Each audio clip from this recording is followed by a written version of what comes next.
Hi, and welcome to 647.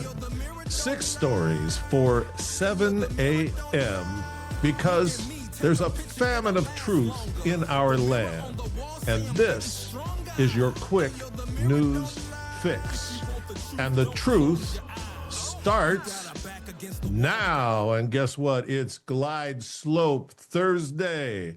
What's that mean? It's the day before Friday, the day before a big holiday weekend. What do you got to do? One notch of flaps.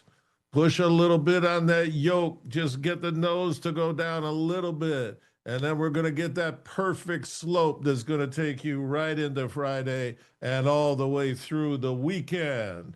So let's get going. Take one. All things Trump.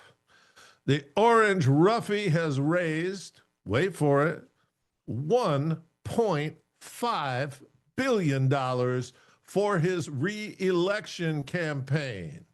On True Social, he said, I am pleased to report that I have raised since the great presidential election of 2024 in various forms and political entities in excess of $1.5 billion. Make America great again. So when Trump tells the Stepford anchors on Fox that he probably would not run again, you got to count his cards. He's got over $1.5 billion. He's got 53% of Republicans want him to run again.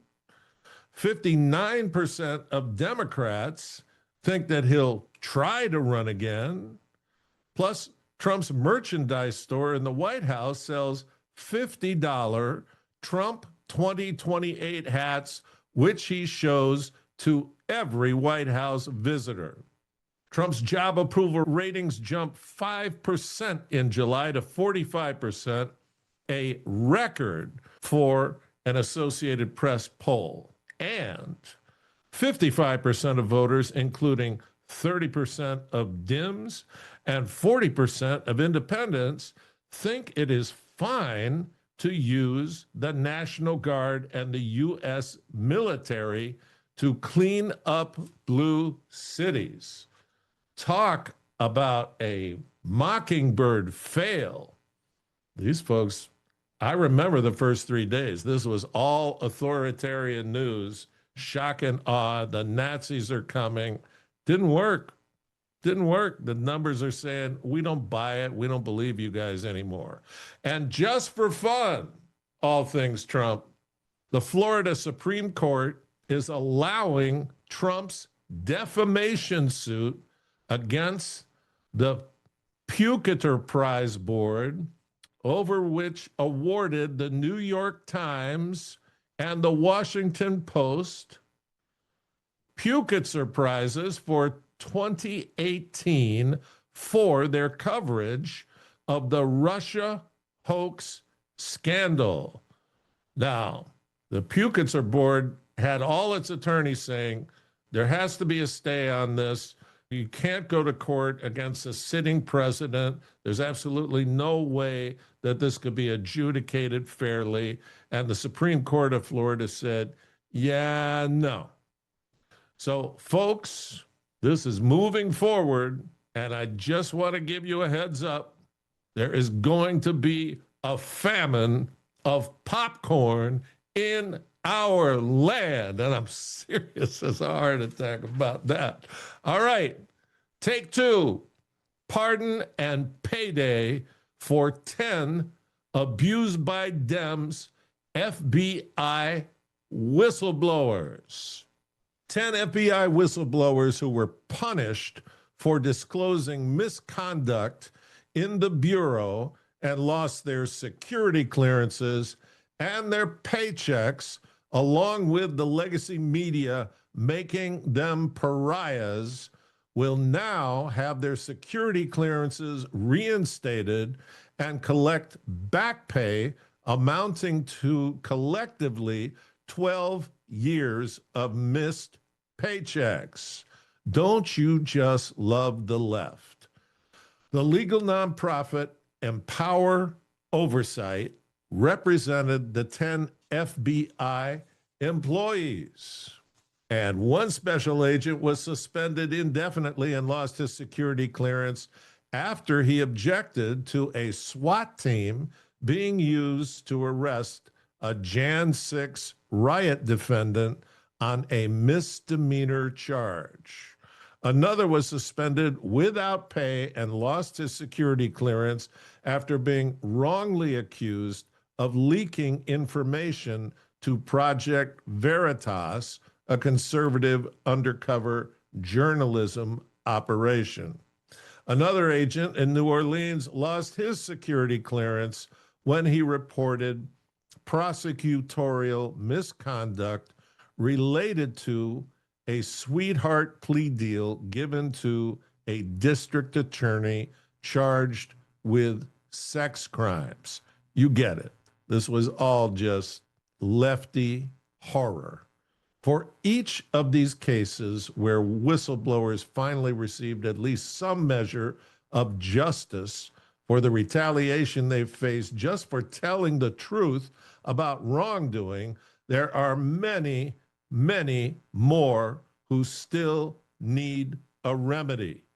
The work to combat weaponization and whistleblower retaliation is far from over. Another popcorn requirement. These are all going to court. All right, take 3. Robot dogs roaming the streets of Taipei. Note, this is all part of the normalization of the surveillance state by Larry the Warlock Fink and the Brotherhood of Benevolent Billionaires. Starts in Taipei with robot dogs walking around everywhere you are till you get used to it, and then it's going to be everywhere. Behind closed doors, our future with these clowns is various versions of the Hunger Games. So Taipei robot dogs with panoramic surveillance systems supposedly, get this, inspecting sidewalks. Don't you love that crap? This BS comes from the Barack bureaucrats manual of BS that brought, if you like your doctor, you can keep your doctor. And there were also going to be death boards. You can't make this stuff up. Calculating the return on investment for various age groups and surgeries. Charming. I forget that guy's name who was supposed to head it. He's the brother of somebody. They're a bunch of psychopaths. All right, not only are the citizens of Taipei being fed a line of crap about sidewalk and road inspections, they're also being told that the Robo dogs will help Taipei to become a smarter and more sustainable city. Oh, and minor point. The RoboDog was developed by Boston Dynamics, which only sells them to academic institutions. The Taipei RoboDogs are 99% identical to the RoboDogs China produces. So, do you think China's going to be able to access all the information that this thing is sucking in 24/7? Cut to the chase. AI is a monster with a voracious appetite for data. Any data. Sidewalks don't provide much data, but people walking on them do, and talking and texting and purchasing and being tracked and being monitored. And what's the name of the game? Now add digital currency. This mix and the billionaire blood sport recreational challenge becomes a reality for all of us. Tally ho! All right, take 4. We have a little technical fun here. You ready? Soros and Son, a remake of the great 1972 comedy Sanford and Son, starring George Soros as junk dealer Fred Sanford, always trying to make money and getting out of working. Co-starring Soros' son Alex as Lamont Sanford, always in the shadow of his rude, racist, outspoken father, and also starring Huma Abedin as Aunt Lawanda, constantly angry about her husband, Anthony Show You Mine Wiener. Nah, I'm just kidding. All right, stop it. Just kidding. This is President Thrice as Nice Trump calling for Soros and Son to face RICO charges. Thrice as Nice says he won't allow these lunatics to rip apart America. Trump, these guys are junk dealers. They don't create value. Trump wants them prosecuted under the Racketeer Influencing and Corrupt Organization, or RICO, Act, due to their financial support for violent rent-a-riots, of which more are planned. Trump accused Soros and his group of psychopaths of causing great damage to the U.S., and he has.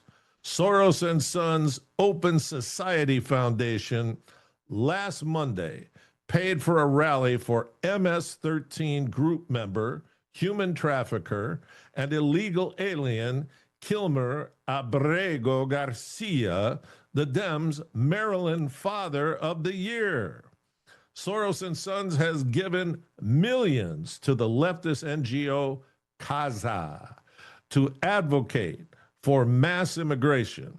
Soros has also given over $15 million for anti-Israel protests on college campuses.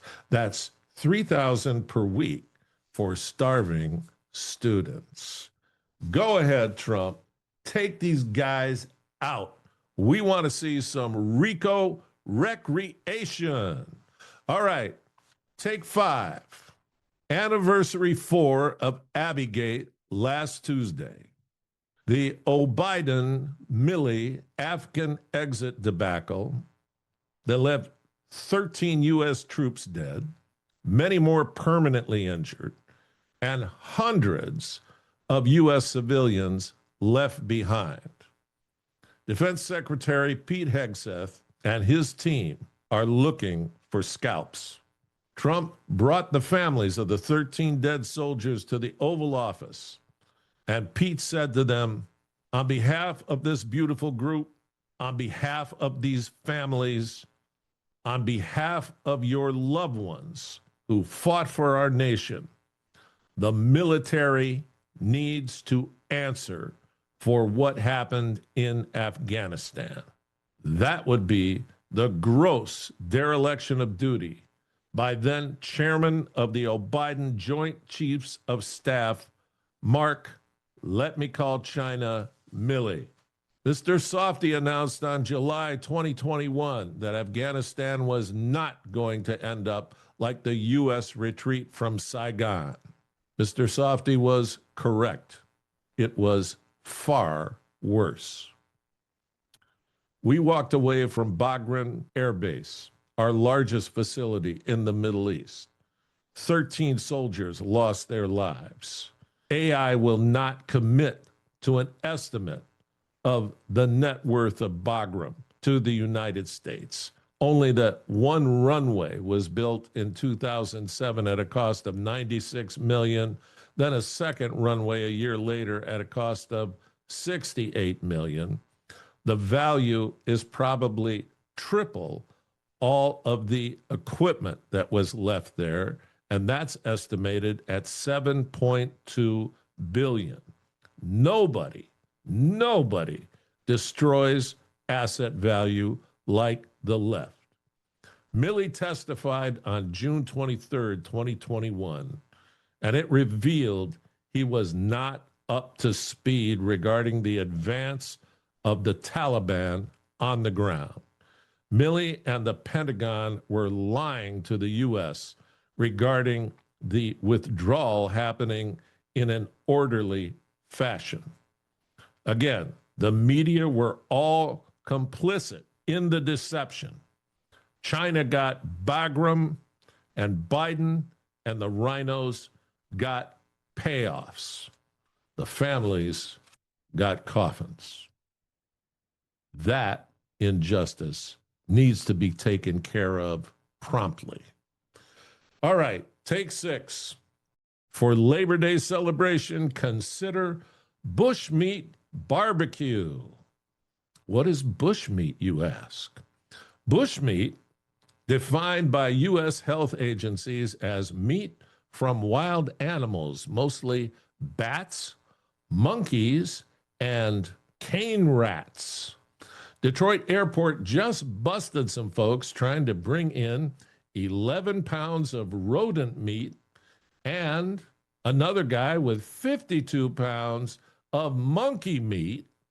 This was in their bags, which he tried to explain away as antelope meat. So no harm, no foul. Sorry, dude. It was not okay.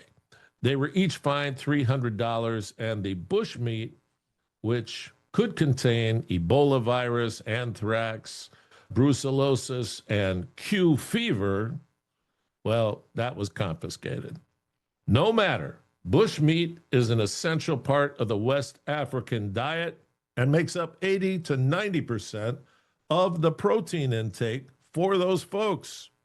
Fun fact, it is estimated that 5 tons of bushmeat is smuggled through Paris's Charles de Gaulle Airport each week. What can I say? Bon appétit, mon cher. All right, it's going to be bon appetit this weekend. There's going to be a lot of fun eating, but we're not there yet. So you got to bring it. You got to bring your best game. It's Glide Slope Thursday. You got to get set up to go all the way through to Tuesday. So we need your attention now, because we know you're not going to be paying attention to us, but we're still going to be putting out material for you. But I need you. I need you to like us. I need you to subscribe. Doesn't cost anything. And I need you to share this and make comments and promote. And on my end, I got lots of people saying, hey, stupid, make it easier to subscribe. We're working on that. I cannot tell you how working with tech companies is an absolute and utter nightmare, but we're not going to focus on that. We're going to focus on the blessing. This is all going to get worked out. It's all going to be great. There's going to be more and more interesting product, and God is blessing us, and I'm going to ask him to bless each and every one of you. God bless you. I am gone.